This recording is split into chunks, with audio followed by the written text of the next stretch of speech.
And welcome back to NostalgiaCast. I'm Darin Lundberg. And I'm Johnny Craddock. And in this, I guess, special episode, I don't know, what would you call it? Like wrap up, finale? What are your... Yeah, it's a finale. Yeah, it's the end of our season. So we're going to put a little bow on it. Yeah. Just instead of just stopping, right? Anyway, so we just wanted to just go over a few things and obviously talk about our guests, things like that. And then we've got something special as far as like recapping the decade from a different perspective.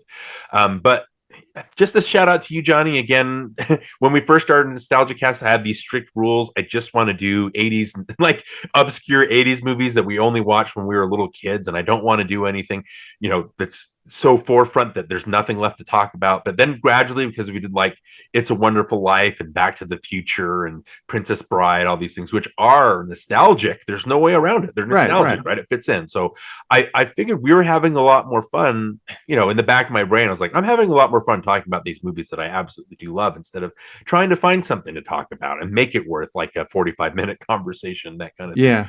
So you suggesting doing a strictly 90s season, 90s Palooza as we christened it, was just, again, a shout out to you. Just a brilliant idea. Just a fun season of chat. Well, my suggestion was let's just do movies we like. And then you're like, well, how about we do 90s? Because we all like the 90s. Like, yeah, that works. So we kind of agreed upon doing a 90s Palooza because, I mean, there's a lot of movies in the 90s that we both like. So that was like how we compromised. And that's where we cut our teeth, right? That's the movies that we bonded over. It's the movies where we got all of our tastes and figured out our movie loves, our movie dislikes, that kind of thing. So, and we found out with a lot of our guests and with a lot of online conversations that the 90s meant a lot to a lot of people. So again, thanks for bringing that to my attention and that we were able to kind of formulate this into a season. A lot of great conversations that we had. Was there any particular like lessons or favorite episodes that you gleaned over the season? Well, I will say this. I had a lot of fun doing this. Like, I really liked a lot of people's choices. I liked that we were able to talk about these movies that we were fond of. And here's what I'll say. I really had a great time watching our guests, the excitement and the energy they brought to their episode when it was a movie that they loved and how much they, what it meant to them and how much they brought that to our attention. And we were like, yeah, I hadn't thought about that way or this or that. And it was so fun to revisit these movies that, we liked, but our guests liked maybe even more than we did. And that was really fun to kind of like get a new appreciation for the movie, seeing it through their perspective, Well, the other thing too is because I know we've had guests on before, but a lot of times we just let them choose the movie and then we watched it. So stuff like what was the one with Richard Pryor and Gene Wilder in it, Silver Streak, right? Yeah, Silver Streak. So we'd never seen that movie before, or at least we didn't remember it, and so we had to approach it from our guest point of view, right? So it was a little bit different because for our guests, we were able to give them give us three choices, right? So that's not, and then Johnny and I will pick from the one that we're most excited about so that we're able to share in that excitement with them and we're not just kind of coasting on their excitement. We can involve ourselves in the conversation just as much. I think that was rewarding. Yeah, that was a really good time doing that. So again, we're obviously not going to stick strictly to 90s movies, but I think the idea now is that I'm just a little more open. I'm not as strict in the rules of what we cover because it's all about the conversations. Everything, even something that we saw 2 years ago, can be nostalgic, right? It's not really back to our childhoods, even though that was the focus of our show. Yeah, and just so you know, like you say, we're not going to stick only to 90s. There are a lot of movies that I still want to talk about that I still got on my list that I made. There's hundreds of movies that I want to talk about. So we could do this for a long time. Because there's a lot to talk about. And so many 90s movies that we could have. I know. Yeah, a lot we got that got left off the list. Absolutely. Of, time restraints and things, but. Yeah, just a lot of these things popping up on streaming and things like that. I'm like, oh my gosh, wouldn't it have been great to talk about that movie? So again, we don't want to close ourselves off from that kind of thing. Yeah, we might do a volume 2, 90s Palooza. Right. So the only thing that I would say is, other than having these, amazing conversations with our guests, we also had amazing conversations with just the two of us, and especially in like the Shakespeare in Love episode. I love how we're able to expound on our thoughts on the Oscars and talk about our history in acting and with plays and things like that, where we can actually apply some of our experience to the movies we're watching. I love being able to chat about our past as friends and as co-conspirators, I guess you could say. that was really rewarding, I thought, over the season. So just really quickly, because we don't want the finale is like the little bow, right? We don't want it to make this whole thing like a 2-hour thing. But really quick, like Johnny, go ahead and recap the episodes or the movies that we covered over this. Just give us a little season recap if you could. Okay. Well, obviously, the first choice you let me pick it, and I wanted to go with something that I thought would be something that defined the 90s. And we talked about it a lot during the season, but it was obviously Quentin Tarantino's Pulp Fiction. That for both you and I was monumental. Like, it changed the way we looked at film, and we were like, whoa, what was that? It was amazing. And so Pulp Fiction kind of started the season off, and it started off with a bang. It I don't know how this happened, but it got like 666 views, and it stayed there for a long time. I think it has like 667 right now, something like that. But anyway, maybe it was serendipitous. I don't know. Maybe it was like, damn that last viewer.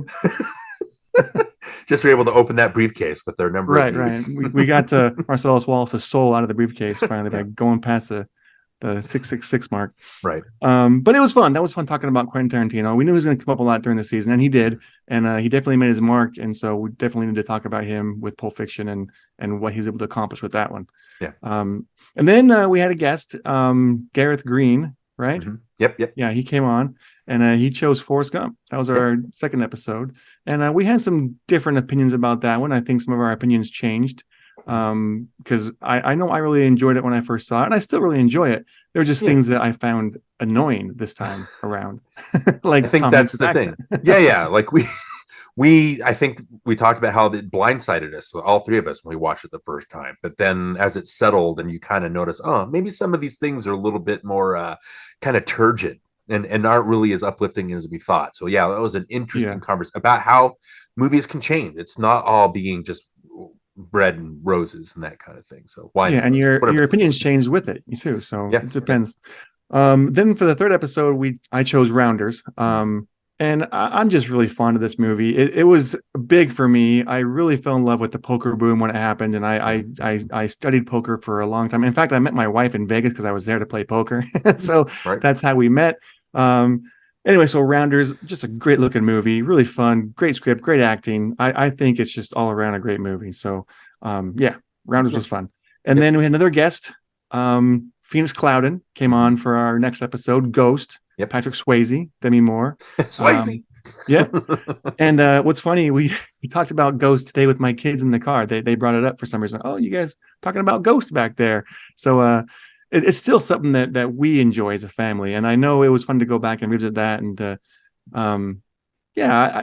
well, the thing for me, what stood out to me was Tony Goldwyn's performance. I thought that was just incredible. The what he did in that movie, I've never seen replicated by anybody else, any other actor in another movie. He plays it on so many different levels that when you watch it a second or a third time, you find things you didn't see the first time, and you go, "Wow, that's amazing!" He was able to get to convey that just with his expressions and his thought process and his subtext.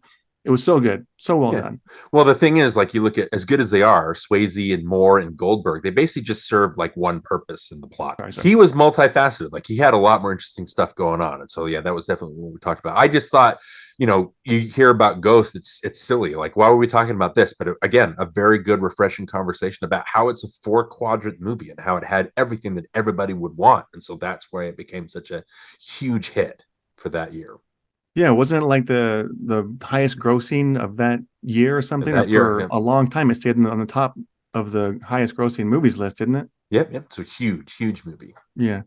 And then we had a guest. We had Tim Haid, a good buddy of mine from college. We did a lot of acting together, and he chose Fight Club, and that was fun because I really loved that movie. It was something that I thought was probably one of David Fincher's best. Yeah. I don't know if you thought the same as me. Maybe you didn't like it quite as much as I did, but it just missed my top 3, I think. I think we all really enjoyed that one. So that was fun having Tim on.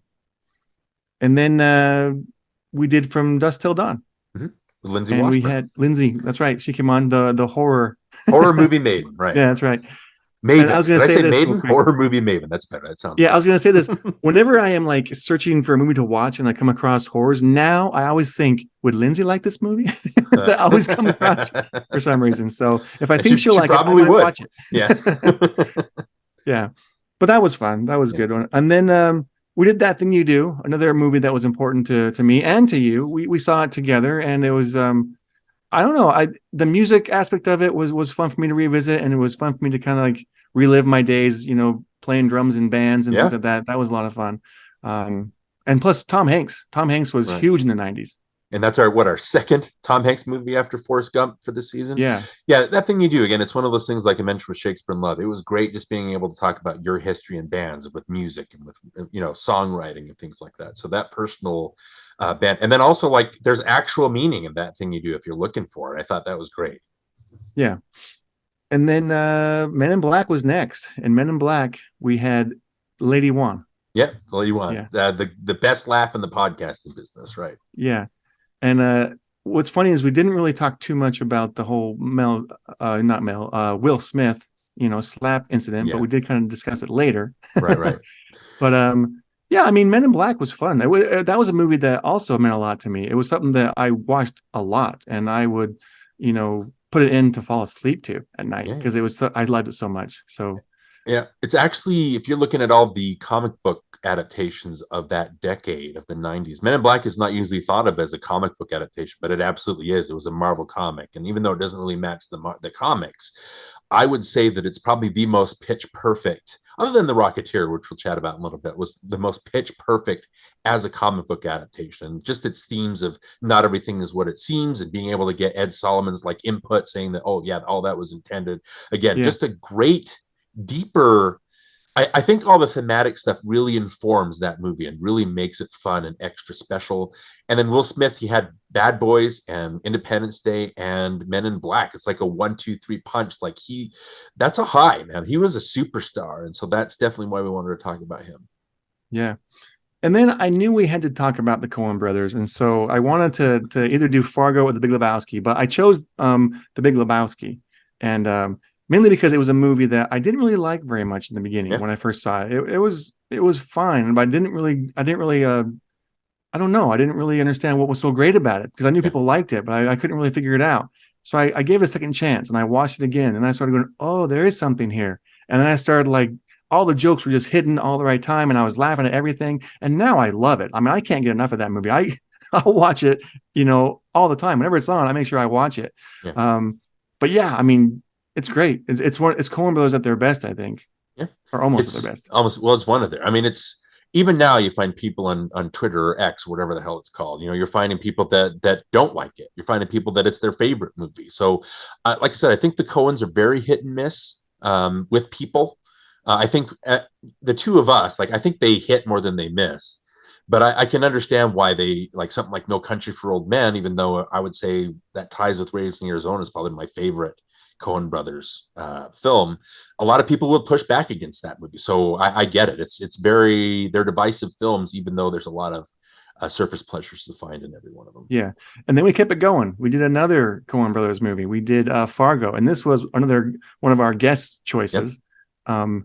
Josh Bell from Josh, Awesome that's Movie right, Pod. Josh. Yep. That's right. Yeah, And, like a 1-2 punch. And so Fargo. Wow. Yeah. I mean, Fargo also I didn't like as much as I do now. I mean, Yeah. I think it's amazing. I think the script is just brilliant, and I credit them so much for writing such a genius script. Yeah. But I think it's their most human movie, even though it's maybe my third or fourth favorite of theirs. That's having Fargo as your third or fourth favorite. That's good company. You know what I mean? But yeah, like watching it again and again, you pick up on so much humanity in that script and in the performances and the way everything is shot. It's incredible. It's an incredible film. Right. Love Fargo.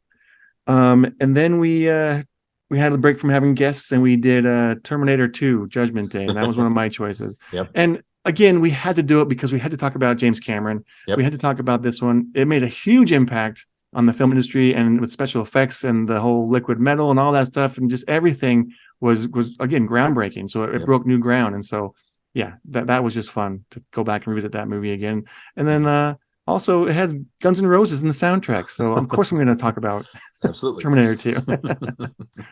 Yeah. Okay, and then we did The Rainmaker.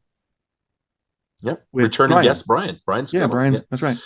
He yeah, he's always a good conversationalist, and he always has some great thoughts. And when he brought up the Rainmaker, it was like, yeah, it's like, John Grisham. We got to do John because Michael Crichton films, and all these other, and superhero films, all these other like '90s kind of fads. So we definitely had to talk about that. And the Rainmaker, solid courtroom thriller, right, with some solid performances and an all-star cast, and it just Yeah. really rich, and you feel like you're in an actual Yeah, living and place. courtroom thrillers were kind of a thing in the 90s. You had A Few Yeah, Good Men, you had A Time to Kill, you had The Client. There's a lot in the 90s. yeah, yeah. That's all I know. Right. Then we had to do an epic. So I asked a friend of ours to join us for an episode, and we bring him on once a season. Jason Payne came on, Yeah. and I knew he was going to pick Braveheart, or maybe I picked it for him. I don't remember. You picked it for but him. Yep. yeah, I mean, Mel Gibson directing, starring, just I found that I liked it more this time around. Mhm. I always liked it, but for some reason it hit a special, a different nerve this time around, and so Yeah. I was more fond of it now than I was back then. And then I think I was about even keel with it. I think I found a lot of things a lot more silly, but still the stuff that works, especially that ending, just works beautifully. And then Jason was the most interesting, right? Yeah, he had a big swing there. He went from being his favorite movie to not anymore. Yeah. So strange. So again, things that you're just impacted you when you first saw them, but then they change over time. That's the whole point of NostalgiaCast. Yep. And then we did Speed, Mm. Keanu Reeves, and this is with Jackson, right? Is this Yeah, Jackson? my friend Jackson Bourne came That's on. It's his. I can't remember if it's his favorite movie, but it's definitely up there. So I knew we had to talk about Speed, and I knew we had to talk with Jackson about it. And again, I just think, like Terminator 2, it's a perfect summer movie experience. It's just so well directed and so propulsive. And it's, out of all the Die Hard clones, I think it's the best. I think it's the best one. Yeah. By the way, I saw a trailer for Speed in a Car. I don't know if you've seen that trailer for I Liam Neeson's haven't. movie. Oh yeah. It's basically Uh, Speed in a car what's instead it of on a called? Do you bus. even know what it's called? Who cares? It just might as well call it Infiltrate? Liam I don't Neeson. know. Something. Interesting. All right. Okay. Then we did the Truman Show. And Mm-hmm. Truman Show, I think, is another one that man, it stayed with me for a long time after I saw it. And Jim Carrey's performance as Truman is just phenomenal. And Peter Weir directing it and the script. And I love movies about movies, or movies about plays, or like the making of that kind of stuff. It always thrills me and gets me excited about things, because I love that creative process. And Yeah. so to watch that was, and just the what it was talking about during the time, the whole Big Brother, and everybody's watching you all the time. Everything you do is being recorded. So yeah, that was definitely a fun chat we had. Yeah, out of all the '90s movies, it's probably the most prescient in that it was able to predict that reality TV boom, like to a T, to the very end, where the two guys, like the show ends, like, well, what else is on? Like nobody learns their lesson, right? Yeah. We, it's so full of subtext and so full of text. We could still be chatting about the Truman Show right now. We didn't need to stop. Yeah. So Okay, then we did Crimson Tide, yeah, the Tony Scott movie with the Tony Scott guy. Tony's got James Coddington, right? And again, Yeah. Crimson Tide is, it's funny when we talk about it. It's when you'll always find it in the action section, but there's maybe one action scene in the whole thing, and yet we regard it as action. And I think we came down because the performances are so electric, and the dichotomy of the characters and the way that their dynamics are so electric that it feels like you're watching an action movie when they're Yeah. just yelling at each other. That's how good Hackman and Washington are. Is they're Yeah. so electric. So good. Yeah. And I remember thinking, like, I'd forgotten how good this movie was. Like, I always knew I liked it, but I was like, oh wow, this is exciting and intense, and this is just so great. So yeah, that was great that he brought that one to us. Right. And then we did Mrs. Doubtfire. We had Dave the Nuge Nugent come back. He's our guest for Goonies on our previous season, or one of our one-off episodes. Yep. But yeah, Dave came back, and we talked about Mrs. Doubtfire with the great late Robin Williams. So that was a fun chat too. Yeah, about a lot of the deep, depressing stuff in a comedy. That's kind of surprising that it's in there. And then I think, again, just being able to talk about not only Robin, I can always talk about Robin Williams. This is obviously one of his more popular films, but the Pierce Brosnan character in this movie, just how human he is. And he's not a walking cliche for once. How refreshing is that he actually plays a good man that deserves to spend time. I would argue deserves to spend time with the children more than Robin Williams deserves to spend, because he's not stooping to some weird kind of creepy levels. Yeah, yeah. So okay, and then we did The Fifth Element with Nguyen Le, right? yeah. Yep. So that was great being able to get him on, because I never thought that he'd want to join our little podcast. Like, he's really making a name for himself. But yeah, the Fifth Element, just being able to talk about the designs, and even though we didn't really get into the plot as much, I think as a visual experience, Fifth Element is unforgettable. Yeah, that's what surprised me the most was just how pretty it was and how fun it Yeah, was to look at. So I was having a good time, even though I didn't really care much about the story. I yeah, really liked what I was looking at. yeah. So that was fun. And then we finally had my wife back on. She joined us once a season as well. And we brought her on for a movie she's always wanted to talk about, which was So I Married an Axe Murderer. And I finally relented. I finally allowed her to talk about it. And that was fun too, because we were able to kind of deep dive into Mike Myers, Mhm. as an actor and what he was able to do as far as play different characters in the movie. He played, multiple characters, but the ones where he played a character, it was more endearing. The ones where he plays the straight man, it was maybe kind of like, it's not really working. You're not really good at this as much as you are with the characters, Yeah, right? Right. Because it looks like you're always putting on a show, even when you're not. yeah.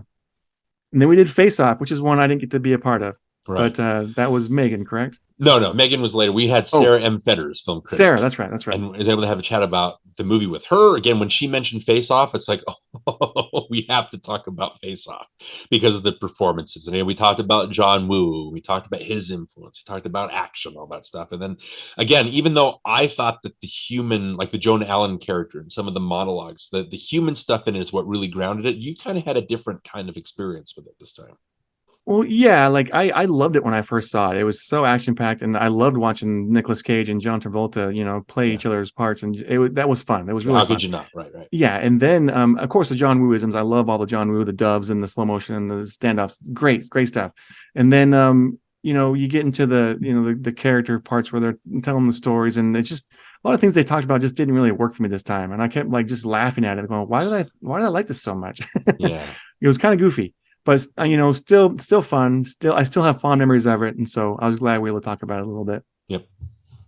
Goodfellas is next, Mm. and Goodfellas is one that maybe some people think we might not be able to be nostalgic for, but I am. I This movie made an impact on me as well. Like, and of course Martin Scorsese, another awesome filmmaker that made a stamp in the 90s, and so to talk about one of his best movies ever, we had to talk about it, and we had to Yeah.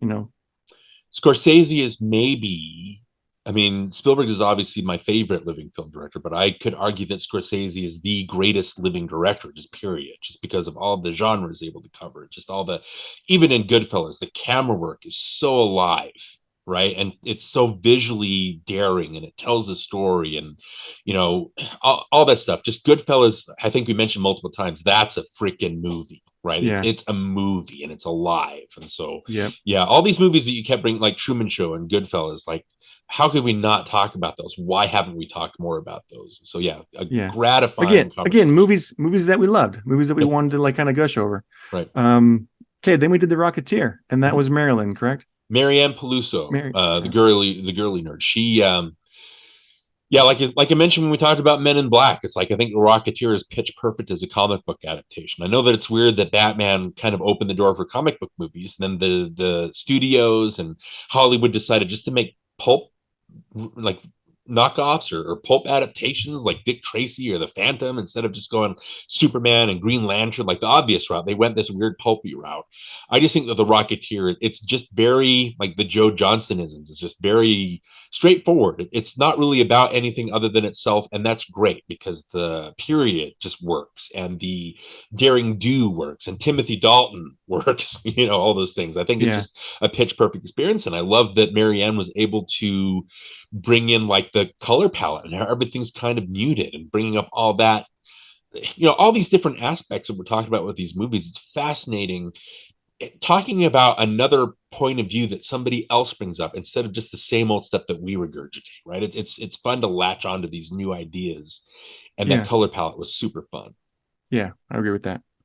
And then we did Shakespeare in Love, which Mhm. we kind of talked about already briefly. But another movie that won some Academy Awards, and Yeah. was kind of controversial because it was running at the same time that Saving Private Ryan was, Right. and so we talked about that a little bit. Mhm. Then we did You've Got Mail. And that was with Megan Kearns, That's with right? Megan. And that's our third Tom Hanks movie. Yeah. So I think we for our outro topic, I think I listed like all the movies that he was in the 90s, and other than a few like Cough, Bonfire of the Vanities, Cough, that kind of thing. Other than just a handful, or just not even a handful, like one or two duds. I think just Tom Hanks had a run like nobody else. It's just quality work. A League of Their Own just has quality comedy, just a great comedic performance in there. But you Yeah. got to talk rom-coms. You got to talk Tom Hanks and Meg Ryan, who's them together was just gold, and so you had to talk Yeah. about that. But again, like, it was fun because I loved it. Obviously Megan loved it, and you did not. Right. Well, I just found it kind of corny a lot of times. It Yeah, just didn't hit with me this time for some reason. I'm not right. going to deny their chemistry. I know they Yeah, work you well can't. together. You Right. can't. They're both great. I love both of those Yeah. actors. So, Yep. and then we kind of close everything out with another big one. Like we started with Pulp Fiction, so we wanted to end with another big one, which was The Matrix. Yep. My choice. We had Robert Yennis Jr. on. He was Mm-hmm. it's his favorite movie. So Yeah. you asked to make sure he came and joined us for that one, and so he brought his opinions, you brought yours, I brought mine, and we all kind of had again another love fest about The Matrix because there's another movie that broke ground that charted uncharted territory, and it like with the bullet time and with just everything they were doing was so new and fresh and exciting, and so it was definitely something we had to talk and a great one to end the season with. Yeah, I mean, I know we didn't plan it this way, but how Pulp Fiction is like the defining film of the 90s. And so many movies after it just kind of copied its tone and tried to copy its narrative storytelling, which even Tarantino and Jackie Brown didn't quite do because he tried something different. But The Matrix, it's not just a great action movie. It's a trans allegory. It's a story about finding your identity. It's like the Wachowskis finding their identity. So many people found themselves watching this movie, under an action anime sci-fi sheen. Like, there's so much meaning underneath it. And it's there, like, it's obviously there, and the color palette is so gorgeous, and just everything about The Matrix. I think because Pulp Fiction kind of defined the 90s, The Matrix defined, I would say, practically every blockbuster that came out after the 90s. Like, Yep. it's still reverberating today. Yep. And nobody's quite been able to recapture the magic. Even The Matrix Resurrections wasn't quite able to do that, but I don't think it was trying to. I just think that it didn't quite hit that high the same way that the first movie did. Yeah. Well, that does it for our season, and I know we gave our guests that we had some homework. So, Yeah. Darin, what did we tell them to do or ask them to do? Well, I asked them each one, and then you asked, and then I told you to ask each of your guests. But I told them to please put together a top 10 list of their top 10 favorite 90s movies, if they could put that together. And a lot of our guests struggled, which is understandable. How can you put hundreds, literally hundreds of movies and boil that down to a top 10? So again, it was kind of a challenge that I kind of put everybody up to, and they came through with flying colors. And so, yeah, we wanted to go ahead and read everybody's top 10s to kind of give, we kind of been hinting at it this whole finale episode. It's all about perspectives. It's everybody has a different opinion. Every movies are going to hit everybody in different ways, right? So even though it's like The Truman Show might be your favorite movie, it might not be somebody else's favorite movie from that year, even, right? I mean, it's, Yeah. even though that person might love it too. It's all about these different POVs. It's all about what makes us movie lovers, right? And I think the problem is when we look at top tens, our, like, your and my first, like, our knee-jerk reaction, everybody's knee-jerk reaction is to say, why is that on your list? Like, that wouldn't make my list. And so you read all these things and you look at them and you're like, I don't understand why this is there. But that's not the point. The point is to start these conversations, and I want to know why these certain movies are on your list, and why they make you, right? And that's the fun of these lists. Not so we can nitpick each other's choices. I think that's pointless. It's just to find out where we're coming from. Also, lists can change. They don't stay the same. Yeah, Sometimes movies get kicked off a list, or maybe you add something else that you saw, recently, or something else makes your favorite top 10 list or whatever. But yeah, yeah, so it's not set in stone. right, absolutely. So Okay, yeah, did you want to start? yeah, let's go ahead and we'll go ahead in guest order. We'll read everybody's list. So, and I wanted to mention, if we could, like, for each of our guests, because we've already talked about the episodes, if you wanted to mention stuff about Tim or Dave or Jason or Ruth or anything, like, just something briefly about them as people, like, and the experience of having them on, I wanted to mention, because it's amazing to me that I was able to pull all of these guests, like people that I've become so close to and such good friends with, on Twitter, and was able to pull all these people from Twitter and have them be part of our conversation. So I wanted to mention like briefly something about each of them and how to contact them, and then we'll read their top Okay. tens. But just to start, I mean, Gareth Green, that's a bucket list thing because we've talked about Popcorn Digest, or it was known when they started back in 2016, Best Forgotten Movies. Their podcast, Gareth and Andy's podcast, is the podcast that got me addicted to podcasts. It's the podcast, sorry, that got me out of my rut, the creative rut I was in, and inspired me to want to do my own podcast. And their conversations are so great, and they're so rich, and they're never one-sided, and they're never predictable or cliched. Just to be able to have Gareth on, the person that inspired me to start our whole journey, being able to conversate with him and discuss Forrest Gump with him is just, yeah, just a great way for me to start my choices, right? Mhm. So again, I can't thank Gareth enough. If you want, he's at Imperial Mince, so MINCE on Twitter. And again, go check out Best Forgotten Movies or Popcorn Digest is there. Either one you search, it's going to come up with the same thing. They're every conversation they have, I'm just in love with, and I live for their podcast. So Gareth put together, Gareth went the extra mile. He put together a top 10 list, but then he also gave me like a paragraph description of each one. So just for brevity's sake, and because I don't want to kind of unbalance everybody else's list, I'll tweet his reasons out, but I just want to name his top tens, and he has his top Okay. 10. He has some ties here, but I'll go in order. So he has number one, he has Silence of the Lambs, Jonathan Demme movie, Best Picture winner, Best Actor winner, Actress winner, Screenplay winner.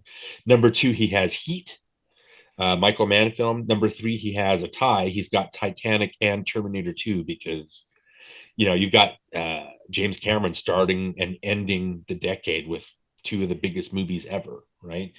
Number four, he's got The Matrix tied with Ghost in the Shell, which is a great pairing because Ghost in the Shell is obviously one of the inspirations for The Matrix, right?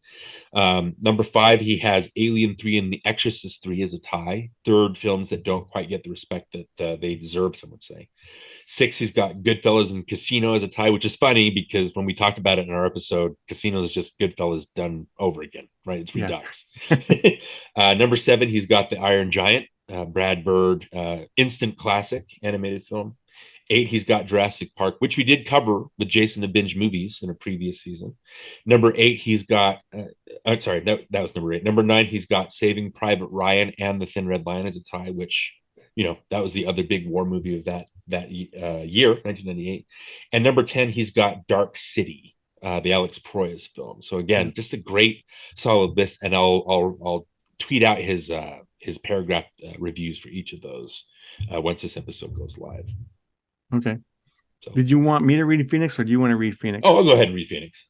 So just really quickly again, Phoenix and I have gotten to be such good friends. It's one of those things where I think I mentioned in our episode, like chatting with him for the first time was like, I felt like I've known him my whole life because we just get along that well, right? And so just his Film Code Pod, which he hosts with Brandon and Zach, they're so great at conversing with each other, and they just have these different perspectives. It's such a fun podcast. And again, having Phoenix on to chat about Ghost, his energy was just something that I love about him, something that I'll always love, and I look forward to our conversations with him in the future. So his top 10, he's got them in order. His are and you again find him at Film Code Pod on Twitter. Find him at IMHO reviews on Twitter too. That's where you can find him. That's his personal Twitter. He's got Pulp Fiction number one, number two Fight Club, number three The Lion King, number four Point Break, Swayze. Number five, the First Wives Club, First Waves. That'd be a different movie. Number six, he's got A League of Their Own. Number seven, The Best Man. Number eight, Ghost, which you talked about. Number nine, Sister Act, which another Whoopi Goldberg. That's a good one after another. And then as his number 10, he's got Boogie Nights, which, to kind of close out his list where he started his list with Pulp Fiction. I just think that's a perfect way to close out a top 10. Yeah, that's a good list. Yeah.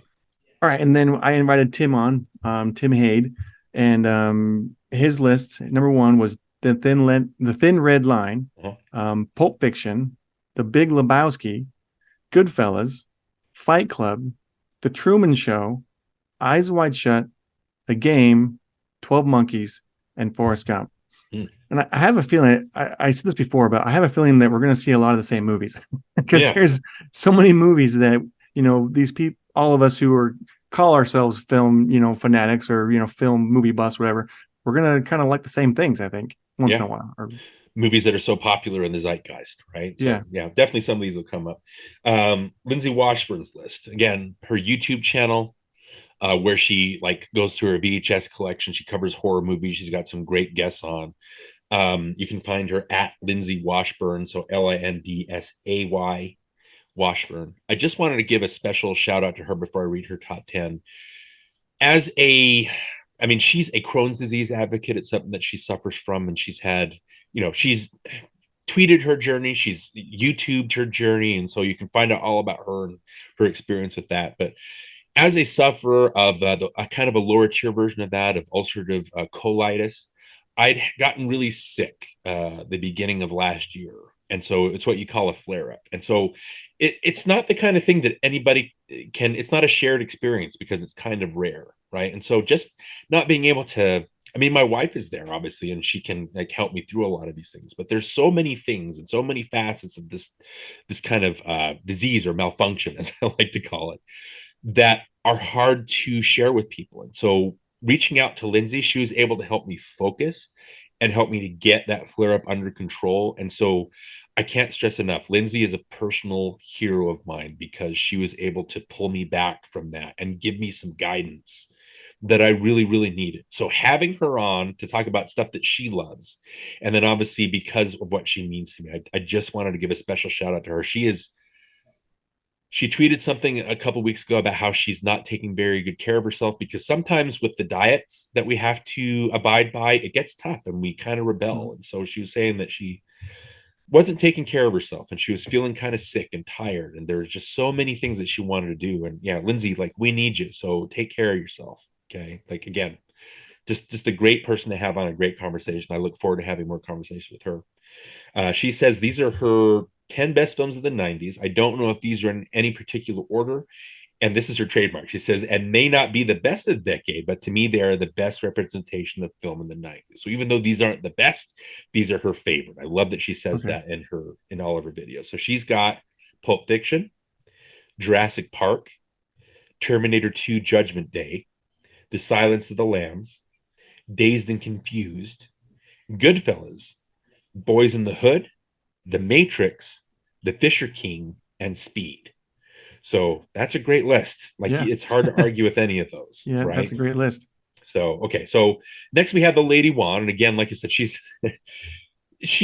like on binge movies that she's been on quite a bit. She's a fierce competitor, like I like to say, and she's just, you know, she's intimidating. It's hard to say anything else. Like when you hear her or her breadth of knowledge, the way that she's able to talk about things, the way that she's so funny and she's so, just open about her instincts and just the way that she looks at films, it's like it's intimidating to talk to somebody like that. But within the first few conversations I had with her, she's just very humble and she put me at ease. And so she's such a personable person. I know that sounds weird, but she's so easy to get along with. She's so fun. That laugh is just something else. I'm glad we're able to bring that to our podcast. She hosts a podcast called Screen Run, where she and Chris Scalzo, her podcasting partner, who might be joining us sometime next season.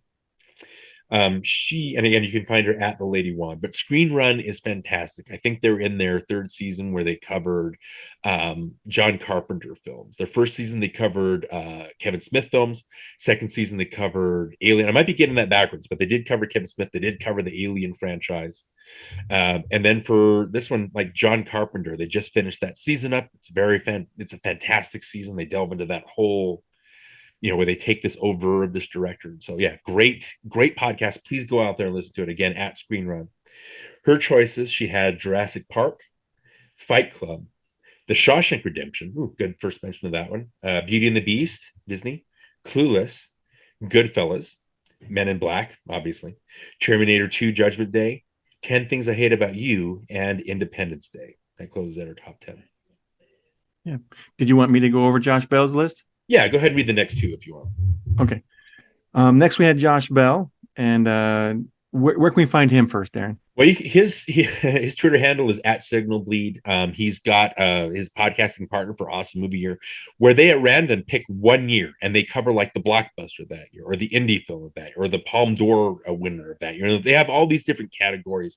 You can find them at Awesome Movie Pod. Again, I met him through Dave, who hosts the Piecing It Together podcast. Okay. He produces their podcast. And so he reached out and he said, if you're going to cover 90s movies, I know Josh and Jason, they'd be a great guest. And even though we weren't able to get Jason on because they couldn't agree on a movie, like we agreed to have Josh on for Fargo. And so Yeah. I just appreciate how, again, personable Josh is, right? And Jason too is personal, obviously, but like just Josh and the appreciation for Fargo, like you said, being able to watch them be excited about the movies that they chose, this was just something else. And I Yeah. love being able to chat with him about Fargo. So I look forward to chatting with him too in the future. Okay, so Josh's list is Fight Club, Mhm. The Big Lebowski, of course, Mhm. Pulp Fiction, Terminator 2 Judgment Day, Before Sunrise, Heat, Afterlife, Clerks, Scream, and Romeo and Michelle's High School Reunion. That's one that you wouldn't expect to pop up in a top 10, but it does mean a lot to people, Romeo and Michelle. So yeah, it's one of those things where your first instinct is to go, why is that on a top 10? But that's not the point. It's Josh's top 10. That's why it's on there. And if I'm honest, I liked that more than I thought I would. Yeah. Great performances, from Lisa Kudrow and Mira Sorvino. I think it's interesting with his list that Fargo is not in his top 10. I think I thought that too. Yeah, I thought I would be, but maybe he could swap out the Big Lebowski. He got Big Lebowski on there though, so I think he's covered. Yep. So we're good. Then next we had Brian Scuttle. Do you want to go over Brian's? Yeah, he hosts the Sonic Cinema podcast. It's the second time we've had him on. He brought Rad to our attention again. Not a movie that I was familiar with, but a great, even though it's not a great movie, it was a great experience watching that movie. That was a fun conversation. And then this time he decided he wanted to talk about a good movie. So that's why he brought on John Grisham's The Rimmer. And you can find him at Scuttlelemur, so SKUTLELEMUR on Twitter. And it was great having him back. Like I said, we talked about him briefly before we were recapping the season. He's so fun to talk to, and his knowledge of films is just, it runs so deep that you can pick any topic and he'll be able to just attack it. And that's what we did with the Rainmaker. So again, Brian is somebody we're going to keep having on. Brian is somebody we're going to keep having conversations with and discussing films with. It was great having him on. Yeah. This one. Yeah, for sure. What's his list?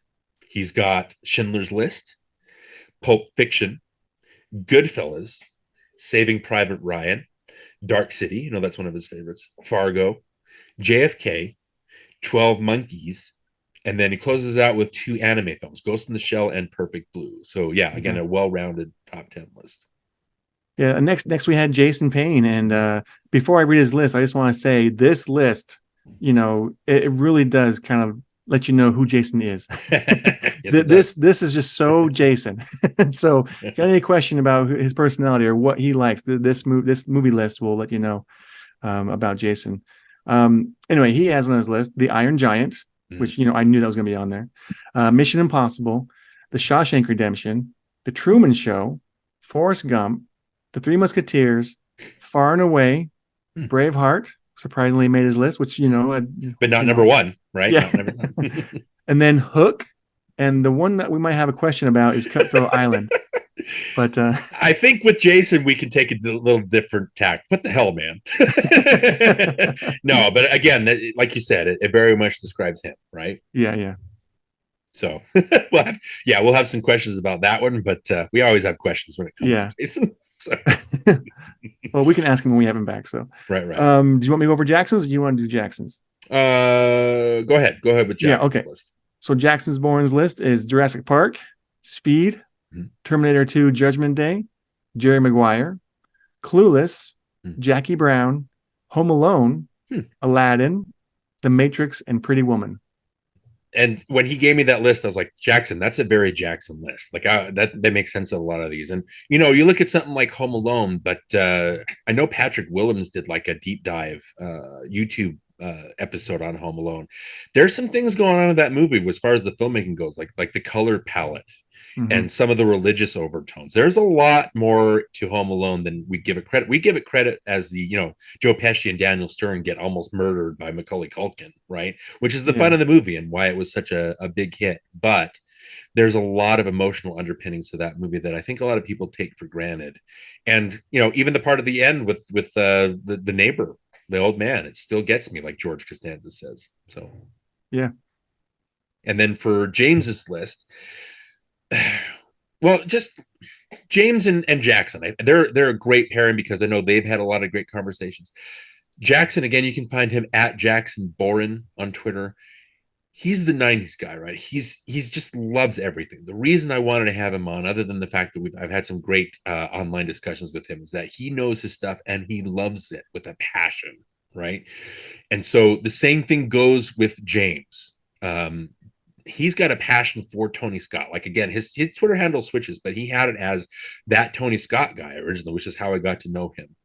And so if you're looking at 90s movies, I think Tony Scott, it's so interesting to think that Tony Scott only had like Top Gun and The Hunger and Beverly Hills Cop 2.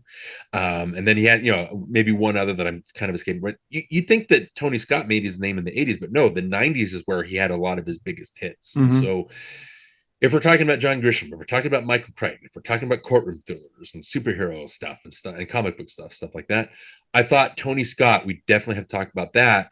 And if there's no other person out there, if you want to talk Tony Scott that I want to talk to beside James, and that was one, like, you chose Braveheart for Jason, I chose Crimson Tide for him because I know any Tony Scott movie he's going to go on and on about and have deep feelings of and be excited about. But Crimson Tide is my personal favorite Tony Scott. I think it's just, as far as Tony Scott goes, because his style is kind of divisive, I think it just hits all the right cylinders, right? Mm-hmm. It's firing on all cylinders. It's all the right notes. And so I definitely want to chat about him. And the conversation didn't disappoint, like we mentioned briefly before. But Yeah. I look forward to, again, I'm going to say this all the time. Like, every time I look forward to the conversations I'm going to have in the future. But he says, here's my unofficial top 10 of the 90s. He's got Aladdin, Boogie Nights, Days of Thunder, which is his favorite Tony Scott film, The Game, In the Mouth of Madness. Great. That's a great Carpenter shout out. Go along with Screen Run. Jurassic Park, Magnolia. Ooh, that would have been fun to talk about. Naked Lunch. That's a wild Cronenberg movie. Scream and Schindler's List. So again, another solid top 10. Yeah. All right. And then we had David Nugent. His list is Goodfellas, What About Bob, The Power of One, Dazed and Confused, Pulp Fiction, Friday, Waiting for Guffman, Good Will Hunting, The Big Lebowski, and Office Space.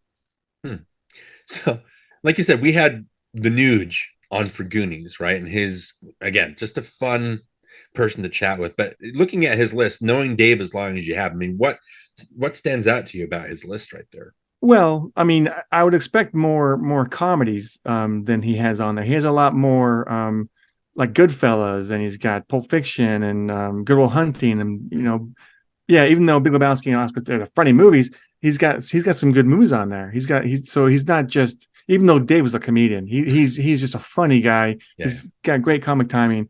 But he does make sure he's got that covered. He's got What About Bob? That's Yeah. so that's on his list too. So you can kind of also tell, who Dave is as a person by the list that he made.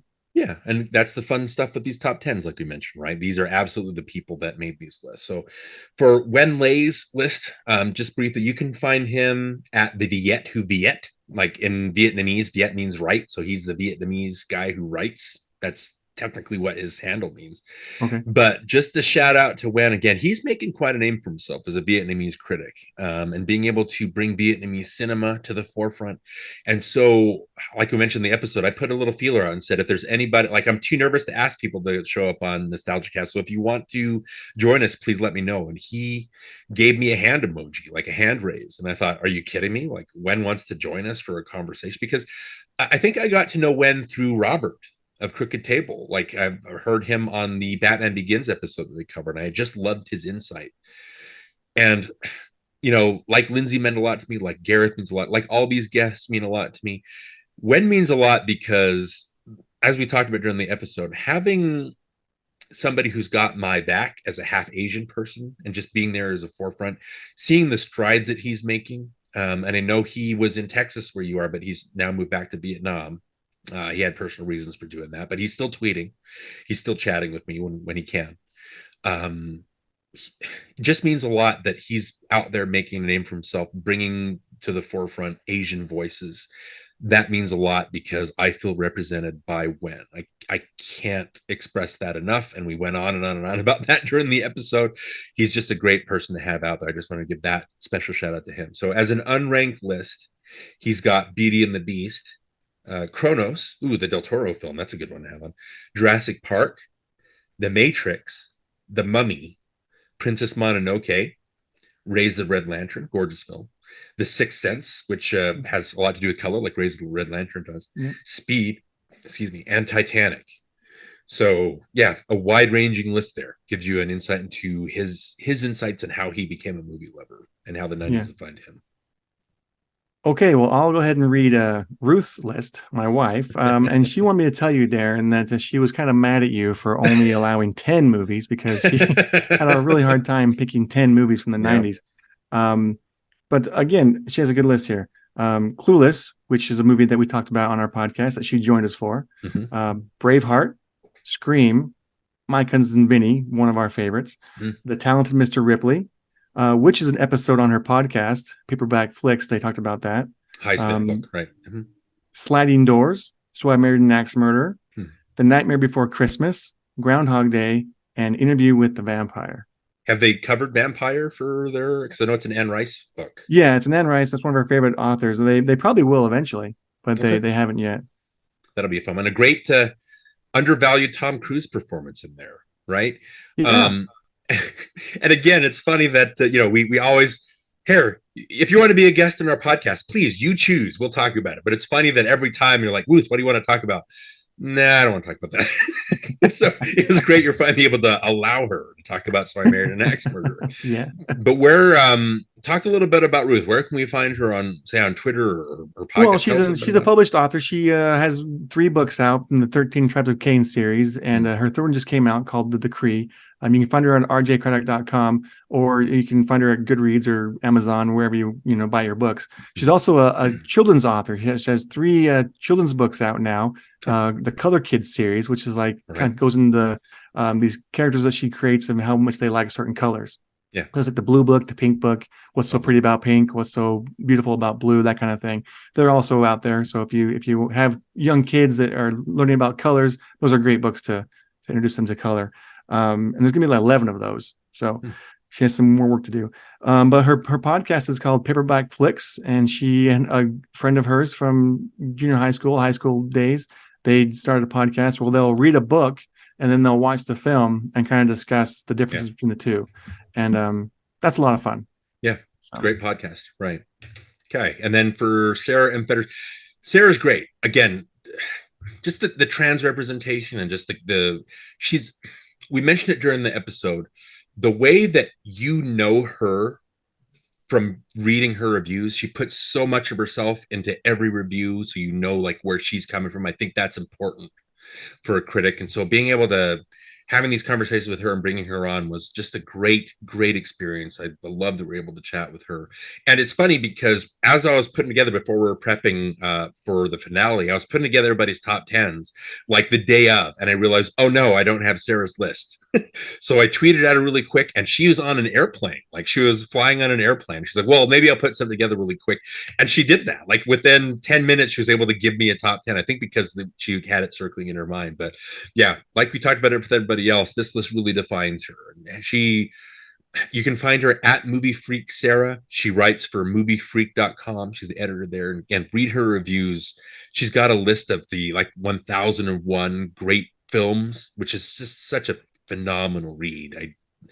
I implore people to read that. But she says, obviously, this is just me doing a down and dirty version, but doing this alphabetically because I hate ranking, which I think is something we can all kind of agree with. But she's got Beauty and the Beast, Bullet in the Head, speaking of John Woo, Eyes Wide Shut, Fargo, Hoop Dreams, Irma Vep, Lone Star, The Piano, Ooh, Strange Days. It's great having a shout out for that one.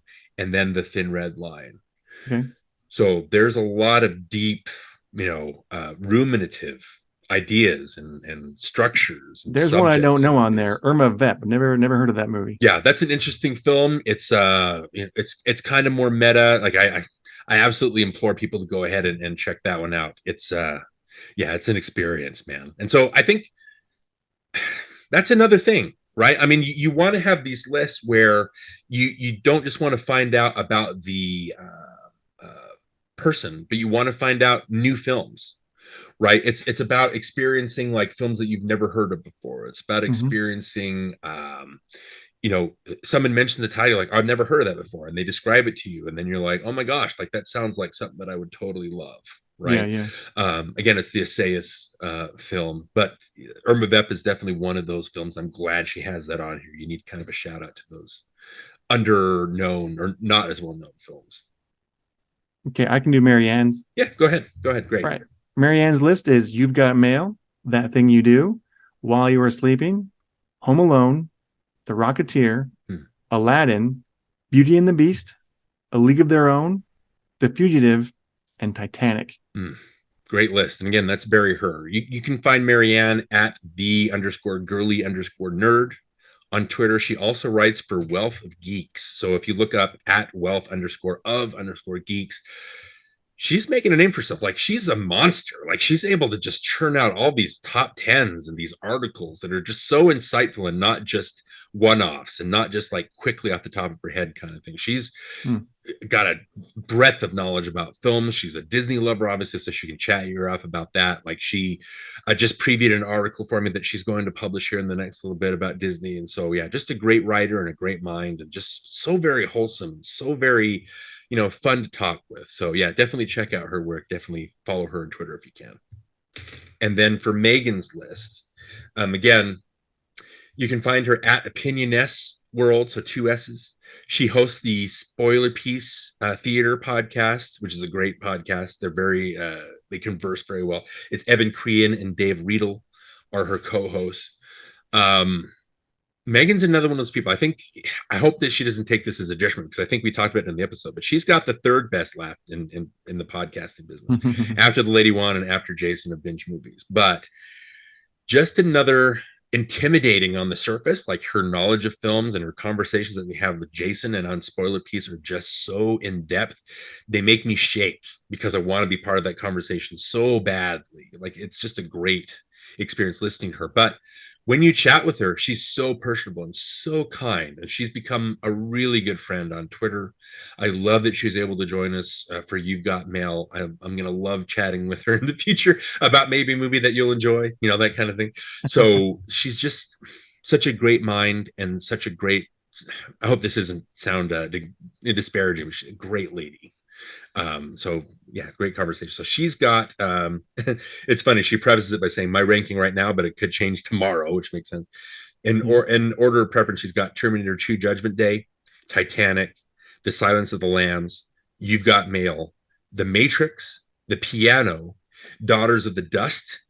Again, that's a movie that you'd never heard of, probably, but it's definitely got to be on your radar. I think it's the first movie directed by, I want to get this right. So I had this before, but I want to go ahead and look this up. In 1991, Daughters of the Dust, it's directed by Julie Dash. So the first feature film directed by an African American woman. And Okay. to get a wide release. And so definitely go check that. It's very personal, the film, independent, obviously, but yeah, again, it's a powerful, powerful film. So, Daughters of the Dust, Beauty and the Beast, Eve's Bayou, and Scream rounds out our top 10. All right. I'll go ahead and read Robert Yanis Jr.'s list. So he says, by the way, this is by no means set in stone, but here are my 90s top 10, led by The Matrix and Jerry Maguire, listed alphabetically. Again, not set in stone. Yeah. Went with my heart and nostalgia and narrowing down my favorites. So his list is Aladdin, Desperado, Jerry Maguire, Jurassic Park, Liar Liar, The Matrix, The Nightmare Before Christmas, The Silence of the Lambs, Terminator 2 Judgment Day, and Toy Story. Again, Very good list. I like that Liar Liar is on there. Definitely has some of the funniest scenes of the Yeah, deck, even though you don't really regard it as like a masterpiece, so to say. I mean, if you want a comedy, you get a good comedy. Jim Carrey is yeah. like at the top of his game in there. And obviously Robert's a returning guest. He's a great friend of both of us, and so having him on for the Matrix is very rewarding. You can find him at Crooked Table, where he hosts kind of a duology of podcasts. He hosts Close Watch, where he takes a guest and they cover a movie that means something personal to that person, and he also covers Franchise Detours, where he takes a franchise and goes one at a time with the guest. And so yeah, Robert's one of the best, man. Like he's got it. Like this guy gets it, and it's fun being able to chat with him and learn more about yourself as well as learning about him every time you chat with him. So yeah, Yeah. great guest. A lot of good guests, a lot of good lists, a lot of good movies. We had Right. a lot of fun this season. Yeah. But Darin, I think we have to cap it off with our lists. Yeah. Don't you think? Yeah.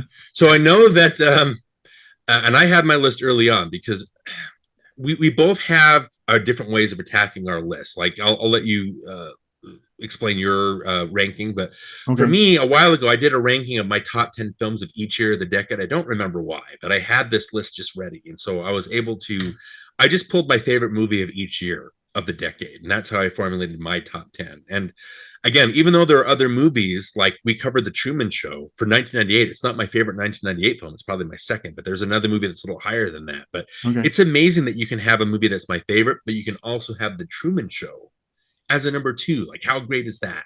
Right. And so that's where my list came from. What about you? Well, the way I kind of formulate lists is I like to do it where the movie that is on the top of the list is the one I'd rather watch over all the other ones. Like I would pick that one over everything else. And then it kind of goes from there. So if a movie's in front of something else, it means I'd rather watch that one than this one. Yeah. That's kind of how I look at it. So I'll go ahead and go with my list, and I'll start with number one. This is in order. Right. Well, do we want to switch off?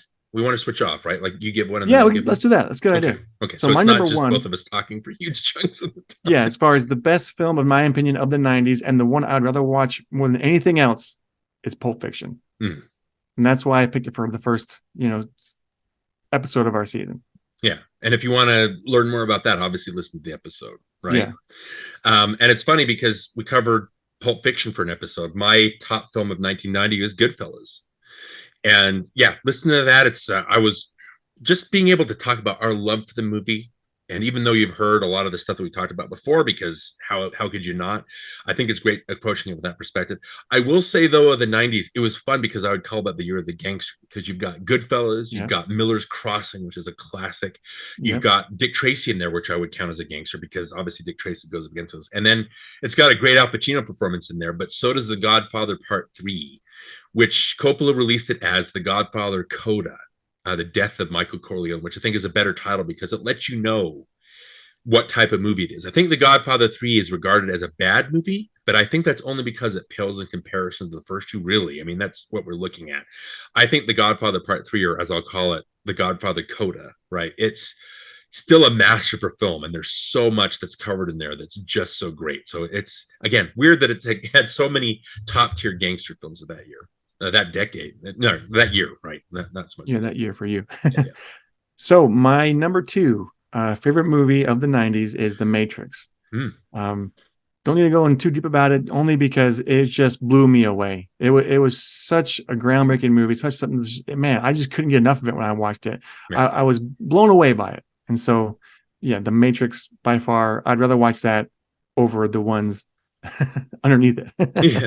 And it's weird because even though The Matrix will not, as a spoiler, will not be my number one film in 1999. I mean, as influential as The Matrix is, how whacked out is that The Matrix does not make my number one, right? That is crazy. There's at least another film or another couple of films. And the thing is, I never get tired of watching it. Really, yeah. I never get tired of watching it. I can put it on and just be like, just loving every minute of it. Yeah, it's that kind of film, right? So for my 1991 favorite, I have JFK. I don't use this word lightly, and I think we talked about it before, but this is Oliver Stone's masterpiece, in my opinion. It covers all of his muckraking skills. It covers all of his filmmaking, kind of hallucinogenic skills. It covers all of his able to capture performances that you've never seen before on a film, right? I think the thing with JFK, just to talk about it briefly, is every historical film that comes out, I think you have to approach it as 80% bullcrap. Like, you have to approach them like that. Do not take everything that you see in a historical film as gospel. You need to do your own research, right? And especially with JFK, because I would say that 80% of this movie is total bullcrap, but it's fascinating bull. It's spellbinding bullcrap, right? Just the way that, and on a deeper level, other than covering the JFK assassination, I think what really makes JFK a masterpiece is, yeah, it's going to twist the facts, right? But that's what movies do, right? Movies twist facts, and when you're watching a movie, you accept what you're watching as absolute truth. And the movie's whole idea, the whole theme of it is truth and seeking that. And I think that's what movies do. It's about capturing that truth. So that's why JFK is my number one film in 1991 and why I think it's his masterpiece. Okay. My number three is another movie that I think could be a masterpiece. And that's Fight Club, David Fincher. Again, another movie that just shocked me and just kind of rocked my world. And I was like, this was a great movie. And everything was great about it. The script, the acting, the writing, the directing. I loved the way it looked. I loved the twist in the end. I loved everything about it. And so like I get obsessed when I like something. And so when I find something that I really like, something that speaks to me, I'll watch it over and over and over again. And I watched Fight Club a million times. I watched it way more than I probably should have. But yeah, I think it's David Fincher's masterpiece. And so definitely number 3 on my list. Yeah, so many things going on in that movie, whether you like it or not, right? It's you can't deny that. So for my 1992 favorite, I have Unforgiven by Clint Eastwood. Not only my favorite film of that year, but I would say it's my favorite Western of all time. And not for the fact that it just, trumps every other Western ever made, because there are so many classics. But I love Unforgiven from the perspective of this is a capper on Clint Eastwood's career, right? I mean, it was Westerns, Leone films, A Good, the Bad, and the Ugly, A Fistful of Dollars that got Eastwood and made him the national cultural icon that we all know. And just seeing the performances from, again, a career best performance, I would say, from Eastwood, and just being able to take all the history that he's encompassed over his career and make that into a movie. I know he sat on the David Webb People script for a while until he was ready. You've got another great Gene Hackman performance in there. That's one that got him the Best Supporting Actor Oscar. And every scene is like a mini short story about what Westerns are all about. It's about a encroaching society, encroaching futures, things that are kind of outmoding everything that makes the Old West. And what really makes that movie work is that William Money is trying to escape his past. He's trying to overcome all the torturous, horrible things that he's near genocidal things that he's committed over time, and try to move past it. But then because he goes up against Daggett, when Money picks up his rifle at the end, it's something that you don't want to see, but you want it at the same time because justice needs to be served, right? It works on so many levels. Unforgiven is just a masterful, wonderful film. So that's my favorite film in 92. Yeah, that's a good one. My number 4 is Goodfellas. So your number 4 is Goodfellas. Right, that, again, good company, right?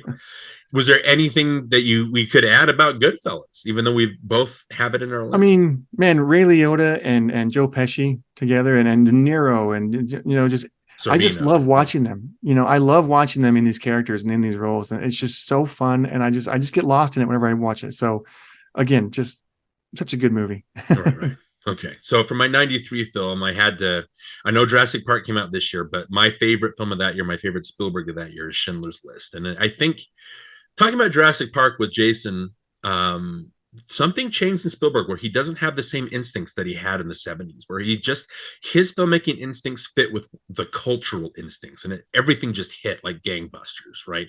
Something changed in him when he made Schindler's List, and he moved past the blockbuster film. He hasn't been able to make the same kind of level of blockbusters that he made when he first started out. But that's where he became a mature adult filmmaker. And it wasn't like a fake attempt at it. I mean, he actually did that. And he was able to cover the atrocities of the war and make us see everything.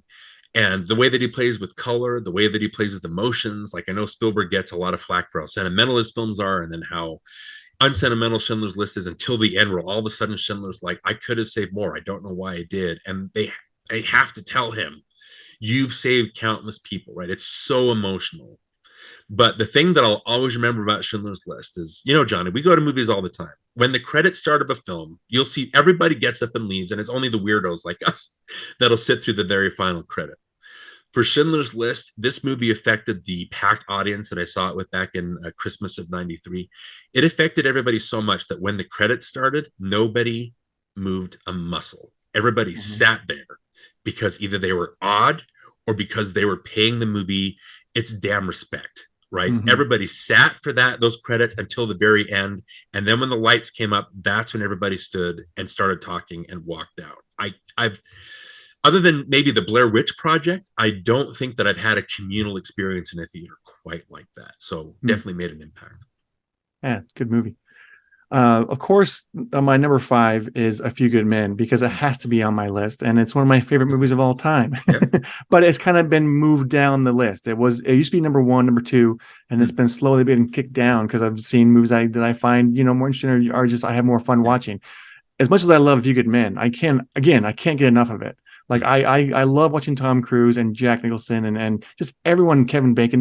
They're so good in this movie, and Aaron Sorkin's script is so good. Yeah, I can't get enough of it, and so of course, A Few Good Men's on my list.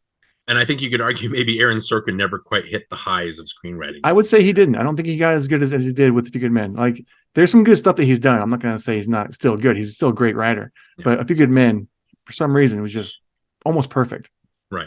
Okay. So I'm trying to be brief with this one, but for my 1994 film, and when I gave you my list, this is the one you're like, I've never heard of this. Yeah. Right. Yep. I had to have a foreign film in here. And again, Krzysztof Kieslowski is one of my favorite filmmakers. He's able to take ideas and like metaphysical subjects, and again, I'm using the word metaphysical ideas, and make it cinematic in a way I've never seen any other filmmaker do. He became famous for directing a Polish miniseries called Decalogue. And this is what I'm talking about, where it's a 10 episode series where he took each of the 10 commandments and he spun a story from it, but not in the ways you'd expect. So the story of thou shalt not have any other gods before me is the story of a father who introduces his son to a computer that can predict so many things, except for how thin the ice is on a lake. That's all I'll say about that. So that's why it becomes about worshiping the false idols. There's another episode about the commandment, thou shalt not steal, where it's a story of a young mother who kidnaps her illegitimate child and tries to go on the run with her. So it's that kind of stuff. He made a film called Double Life of Veronique, where it takes Irene Jacob, same actress, puts her in different roles, where it's about what would happen if we took different paths. So again, very fascinating film. But the one I'm going to choose, during the 90s, he made a trilogy of films based on the French flag. So there's a movie called Blue, there's a movie called White, there's a movie called Red, and they each are about those colors. So the blue means liberty in French, the white means equality, and the red means fraternity. So again, not the way you think. Liberty is about a woman. Blue is about a woman who her husband and her child die in a car accident, and it's about how she tries to start over, but she can't because she's got so many connections of people. White is probably everybody's least favorite about this trilogy, but it's about this guy who's kind of humiliated and dumped by his wife. And so he ends up on a trash heap at a certain point, and he climbs back up to get revenge on her to make things equal. So again, it's a fascinating kind of study of that. And then Red I chose because it's the most ravishing of this trilogy. And it takes the idea of fraternity about this woman who's got a relationship that she's following her, this possessive boyfriend around. It's not going anywhere. She meets this judge who's eavesdropping on his neighbors. And when she goes to confront one of the neighbors and basically say, this man is eavesdropping on you, she finds that somebody else in that house is eavesdropping on the conversations in that house as well. A judge also, there's a younger judge that also on his way up, as the older judge that she meets is on his way down. And so there's that. It's the idea of connectiveness, about how we're all connected. And we kind of have this fraternity where we have these connections to people, these deep connections where even though on the surface we don't think we have much in common, like I mentioned about the interconnectivity. And then like Decalogue, because it takes place in a Polish housing project, every now and then you'll have a character from another episode pop up in the episode you're watching now. The same thing happens, I don't want to spoil it, but at the end of Red, you do see characters from White and from Blue come back into the story. Okay.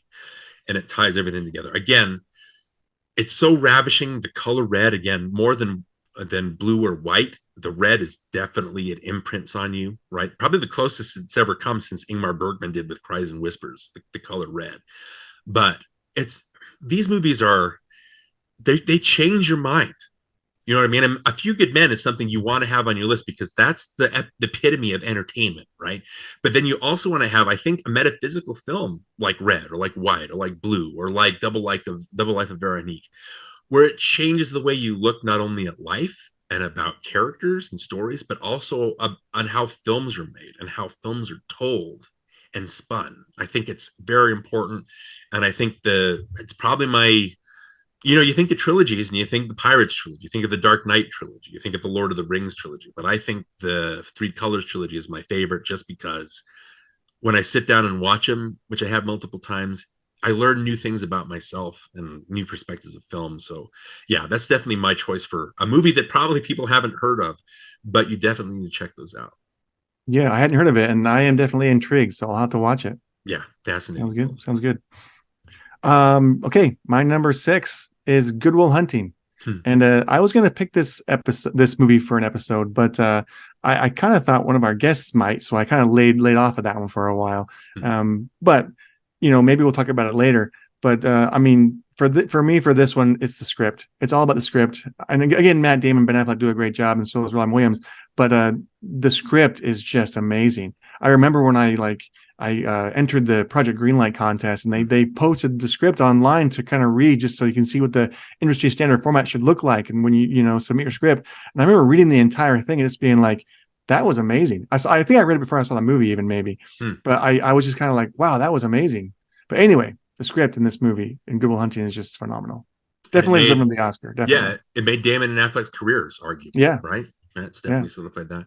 So for my 1995 film, I mean, I've got Toy Story. I think that year and maybe the whole decade, Toy Story captured my imagination up to that point, like no animated film had. I know that people knew that CG films existed, but not in feature length form. I think I called it at one point the Snow White and the Seven Dwarfs of its time, because even though they had animation before, we didn't know it could do that.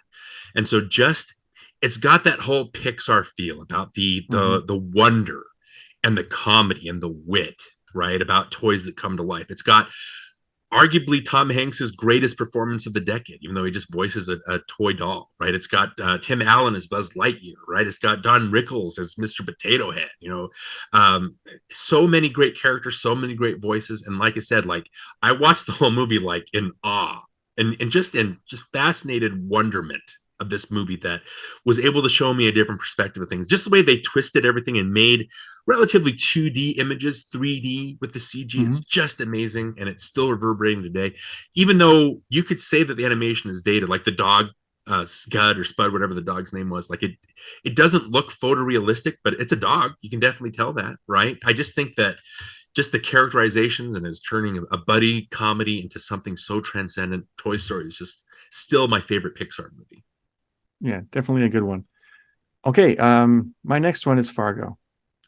And again, there's not really need to explain it. Fargo was amazing. We talked about it already. Of course, it's going to be on my list. It's just, I don't get tired of watching this one either. I can watch it over and over again. Right. Okay, perfect. And then for my 1996 favorite, I'm going to try to keep this limited because I can go on and on about this. And I've got Breaking the Waves, Lars von Trier film. Again, it was part of the Dogma 95 movement where they tried to go naturalistic and tried to avoid technology. So that whole thing, it didn't really take off. I'm not a fan of that. Yeah. But Breaking the Waves, it transcends. And I think it's because of two reasons, right? It's obviously not a fun movie to watch. It's tough. It's about Emily Watson, like her character. She's kind of this like childlike waif who has conversations with God in her own voice on a regular basis. And she gets married to this big buff guy, Stellan Skarsgård, and she becomes infatuated with him. And she latches on, this church-going girl, to the idea of sex and the passion that they can have. And because he keeps going away to these oil rigs and she can't handle being separated from him, she prays to God at one point. And at that same time, he's hurt in an accident and he's paralyzed from the neck down and has to come back home. And she blames herself for that, thinking that because she was selfish, that's why this happened. And so in his drug-induced haze, he tells her to go and have sex with as many men as possible so that she can come back and report and that he can live vicariously through that. And so she does it because she thinks this is what God wants. This is her penance. And she goes, and it doesn't get super graphic, but it's hints at just enough where it just makes you so uncomfortable. And the Emily Watson performance, I think, is my favorite female performance of the entire decade. It's so brave, it's so raw, it's so unabashed. Like, she's not afraid to go places and make herself look strange or pathetic. And then the movie ends with an image and a sound that's so transcendent and luminous that it ends, not to spoil anything, but it ends with the sound and the shot of church bells in the sky. And I haven't been able to forget it. It has never left me. I can still hear those bells, right? And just the whole movie, again, it's not something you're going to just want to put on a Saturday night, but it's something that even if you've only seen it twice or three times like I have, it's unforgettable. So Breaking the Waves. Yeah, I haven't seen it, Yeah. but I'm not a big Lars von Trier fan, so Right. I might never see it. Neither am I. Yeah, but this one worked for me. Okay. Again, another Coen Brothers movie for me, The Big Lebowski. Hmm. And those two are interchangeable. Fargo, Big Lebowski for me, they're kind of, I can watch either one and be happy. So it's hard to decide which one I like more. I think Fargo will beat it because, you know, I think Fargo's just overall a better movie.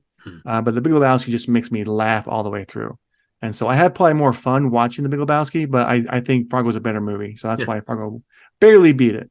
Yeah, I'd absolutely agree with that. Okay, so I think my last deep dive of my top 10 list, because my second two kind of speak for themselves, but sometimes, and Johnny, I know you feel the same way. Like, you go in and, you know, you watch a movie and you walk out and you finish your popcorn, you go have dinner and you go about your day, right? But some movies you walk into, and when you're done, you're a different person.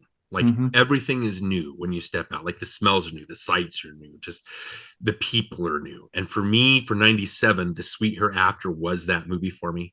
The Adam Egoyan film based on the Russell Banks book. Again, it's about this town that there's a bus carrying 14 kids that slips into an icy river, and almost every kid except one drowns. And it's about the grief that these parents are going through. And they hire a lawyer, like Ian Holm, to come in and defend them, that they can sue the company that created the bus, right? But it's about so much more than that. They tie in the story of the Pied Piper of Hamelin in a way that just flabbergasted me. There are character beats in this thing that are just haunting and poetic and lyrical. It creates such a mood that, again, whenever I watch it again, from the first images, I am enraptured by this thing. And even though Good Will Hunting came out, Titanic came out, LA Confidential came out in 97, just the Sweet Hereafter just affected me like no other movie that whole year, maybe the whole decade. Okay. Well, I'm going to go through my last two pretty quickly here because we're running short on time. But number 9 is Grosse Pointe Blank. And I did want to talk about this one, and we probably will in the future. Yep. But again, it's just a movie that, you know, I thought I wished I had thought of. I was like, man, why didn't I think of that story? That's a great story. Grosse Pointe Blank, John Cusack is hilarious, and it's so funny. And then, of course, Rounders barely made it. I had an honorable mention. It was going to be 12 Monkeys, or I couldn't decide 12 Monkeys or Rounders at my number 10. But I ultimately decided that I really enjoy watching Rounders above 12 Monkeys, even though I love 12 Monkeys. Yeah. So, and I saw that on our list, a lot of our guests lists, they had 12 Monkeys on. So I felt like it was represented for me. So I didn't put it on my list anyway. But yeah, I think we'll probably swing back to 12 Monkeys at some point. Oh, I'm sure. Right. Okay. So just for my topping out my number 9, number 10, we talked about it during our Shakespeare in Love episode. I think Saving Private Ryan, if you're going to, like, Schindler's List is Spielberg's first arguably masterpiece of the decade, and he ends it with another masterpiece. This movie is so impactful on the people that experienced the war and on their families. And again, great Tom Hanks performance, great Janusz Kaminski cinematography that's jittery, kind of war footage kind of feel to it, and the action scenes. Like, Spielberg can't hide his action instincts and his filmmaking instincts, and so the action scenes are just electric, and the emotions are just devastating.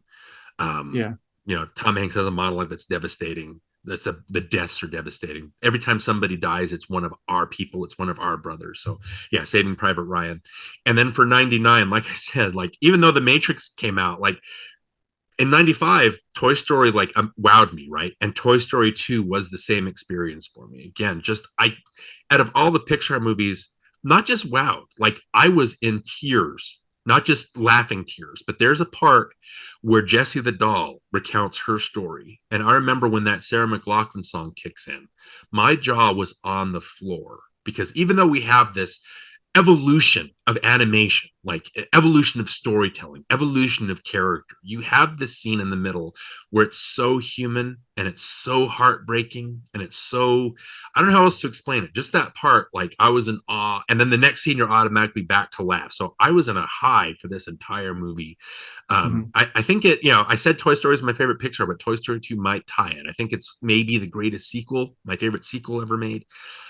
It does everything a sequel needs to do. It kind of reminds you, like they find a Buzz Lightyear doll that acts just like Buzz Lightyear from the first. He's so like immersed in his identity, and they tie back to that. And it's just, again, it's so funny. They got so many in jokes. The animation is gorgeous. It's just a rich, entertaining experience. So yeah, that concludes my decade best list.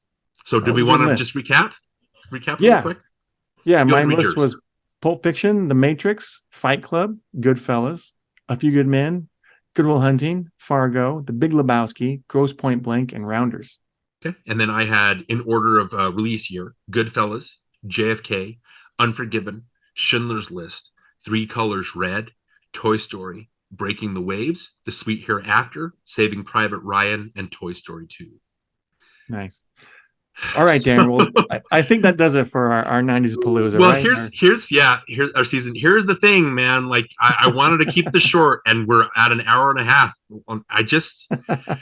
We had so many great guests, and there's so many movies to talk about. We could talk about these movies over and over and over again. So it's no surprise we went this long. But I think, I don't know, man. It's okay. We could still go. We could still talk, but I think we have to limit ourselves. Well, we had some thoughts about our next season. We're going to take a little bit of a break here, but our next season, we're instead of continuing on with the 90s Volume 2, we thought about, what if we jump back a decade, and go to the 70s? Because there's a lot of movies in the 70s that I haven't seen yet that I want to see. I haven't seen Apocalypse Now. I haven't seen Deer Hunter. I haven't seen, what's the other one I mentioned to you? Anyway, there's a lot. There's some De Palma stuff in there. So yeah, a lot of great stuff. So we might do a little shorter season this time, but we'll talk about some 70s films, and we'll see how it goes. Well, it's great because the 90s defined us, but in many ways, the 70s defined cinema. And we'll definitely be talking about that. So that'll be fun. We'll see how popular that is. If people can jive with it as much as they jive with the 90s. All right. Well, then until our next season, when we'll join you, hopefully you join us back then. I'm Johnny Craddock. And I'm Darin Lundberg. And we'll see you in the 70s. All right.